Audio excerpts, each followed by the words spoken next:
Welcome back to our channel. రెసిపీలోకి వెళ్ళే ముందు ప్లీజ్ మన ఛానల్ని సబ్స్క్రైబ్ చేయండి, లైక్ చేయండి, షేర్ చేయండి.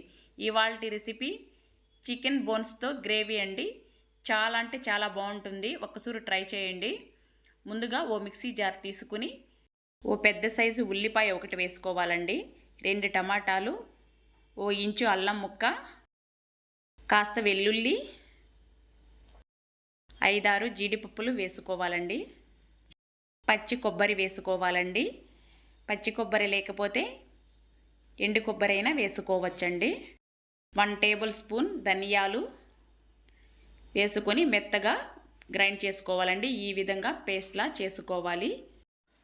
ఒక పెద్ద సైజ్ ఉల్లగడ్డ ఉడికించుకొని పక్కన ఉంచుకోవాలండి.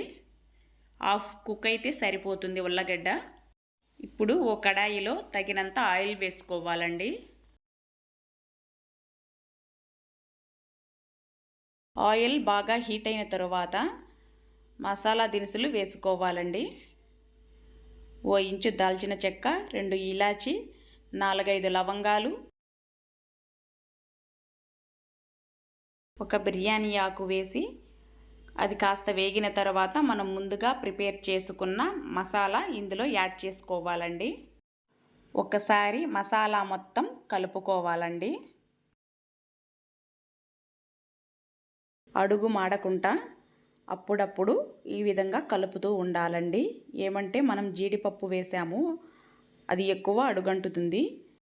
2 పచ్చిమిర్చి, 4 రెమ్మ కరివేపాకు, 1/2 టేబుల్ స్పూన్ పసుపు, 1/2 table spoon garam masala, 1/2 table spoon మిరియాల పొడి యాడ్ చేసుకొని మరొక్కసారి బాగా కలుపుకోవాలండి. కరివేపాకు మసాలా యాడ్ చేసిన తరువాత వేసుకుంటే ఆ కరివేపాకు స్మెల్ మంచిగా వస్తుందండి. రుచికి సరిపడా సాల్ట్ యాడ్ చేసుకోవాలండి.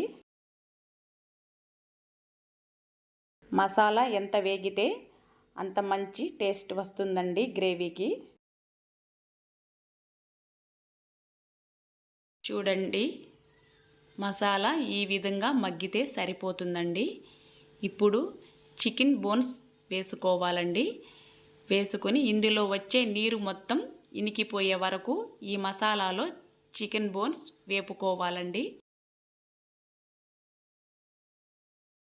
చికెన్ బోన్స్ ఈ విధంగా వేగిన తరువాత చూడండి, ఆయిల్ పైకి వచ్చే వరకు వేపుకున్నాను. ఇప్పుడు రుచికి సరిపడా కారం యాడ్ చేసుకోవాలి. 1/2 టేబుల్ స్పూన్ ధనియాల పొడి వేసుకోవాలండి. మనం ముందుగా మసాలాలో ధనియాలు యాడ్ చేసాం కాబట్టి ఇప్పుడు కాస్త తగ్గించి వేసుకుంటే సరిపోతుంది. మరొక్కసారి మొత్తం కలుపుకోవాలండి. చికెన్ బోన్స్ మసాలాలో కాస్త వేగిన తరువాత మనం ముందుగా ఉడికించుకున్న ఉల్లగడ్డ వేసుకోవాలండి. ఉల్లగడ్డ వేయటం వల్ల చికెన్ బోన్స్ గ్రేవీ మంచి టేస్ట్ వస్తుందండి. మరోసారి బాగా కలుపుకొని గ్రేవీకి సరిపడా వాటర్ యాడ్ చేసుకోవాలండి. గ్రేవీ చిక్కగా కావాలంటే వాటర్ కాస్త తగ్గించి వేసుకోండి.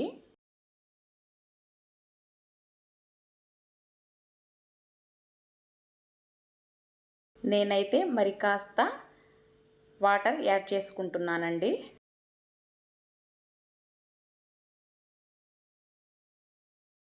మొత్తం ఒకసారి బాగా కలుపుకుని ఒక 5 నిమిషాల పాటు ఉడికించుకోవాలండి.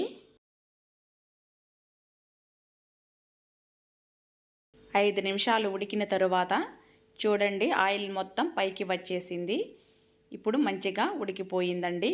ఈ విధంగా ఉడికించుకుంటే సరిపోతుంది. ఎంతో టేస్టీ అయిన చికెన్ బోన్స్ గ్రేవీ రెడీ అయిపోయిందండి. నా రెసిపీ మీకు నచ్చితే ప్లీజ్ మన ఛానల్ని సబ్స్క్రైబ్ చేయండి, లైక్ చేయండి, షేర్ చేయండి. Thank you for watching friends.